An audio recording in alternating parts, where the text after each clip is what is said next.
జాబిలమ్మ నీకు అంత కోపమా కొత్త తమిళ డబ్బింగ్ సినిమా తమిళ్లో నిన్న శుక్రవారం ఫిబ్రవరి 21 రిలీజ్ అయింది. ఇది మన తమిళ హీరో ధనుష్ డైరెక్ట్ చేసిన 3వ సినిమా. ఈ సినిమాలో హీరోగా మన ధనుష్ మేనల్లుడు హీరోగా చేశాడు. ఇక ఈ సినిమా మొదటి రోజు కలెక్షన్స్ చూస్తే తమిళనాడులో ఈ సినిమా 1.5 కోటి గ్రాస్ కలెక్ట్ చేసింది మొదటి రోజు. మన తెలుగు రాష్ట్రాల్లో 50 లక్షల గ్రాస్ వచ్చింది. ఇక కర్ణాటక అండ్ కేరళ నుంచి 50 లక్షలు వచ్చింది. ఇక ఓవర్సీస్ మేజర్గా తమిళ మార్కెట్ నుంచి 1 కోటి గ్రాస్ వచ్చింది. అలా టోటల్గా మొదటి రోజు ఈ జాబిలమ్మ నీకు అంత కోపమ్మ తమిళ్లో వేరే టైటిల్ 3.5 కోట్లు గ్రాస్ అయితే కలెక్ట్ చేసింది. ఇవి కొంచెం అంటే తక్కువే అని చెప్పాలి.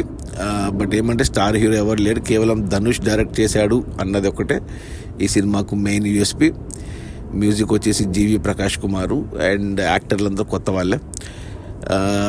ఇక చూడాలి మరి. సినిమా బడ్జెట్ 15 కోట్లే కాబట్టి సినిమా హిట్ అయ్యే ఛాన్సెస్ అయితే ఉన్నాయి. కానీ పోటీలో ఇంకో సినిమా ఉంది డ్రాగన్ అనేసి, అది కూడా తమిళ సినిమానే, ప్రదీప్ రంగరాజన్ది. ఆ సినిమాకు మంచి టాక్ వచ్చింది, మంచి రివ్యూస్ పడ్డాయి. ఈ సినిమాకు మిక్స్డ్ టాక్ వచ్చింది. నేను ఇంకా ఈ సినిమా చూడలేదు. సో అది మన ధనుష్ డైరెక్ట్ చేసిన 3వ సినిమా. తెలుగు టైటిల్ వచ్చి జాబిలమ్మ నీకు అంత కోపమ్మ. రిలీజ్ అయిన మొదటి రోజు 3.5 కోట్ల గ్రాసు.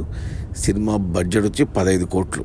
సినిమా మరి హిట్ అవుతుందా లేదా అనేసి ఈ శని ఆదివారాల్లో వచ్చే కలెక్షన్స్ని బట్టి చెప్పొచ్చు. తమిళ్లో ఎంత కమ్మారో డిస్ట్రిబ్యూటర్లకి, తెలుగుకి ఎంత కమ్మారో అనే డీటెయిల్స్ ఇంకా బయటికి రాలేదు. వచ్చాక మండే మాట్లాడుకుందాం. Okay, bye.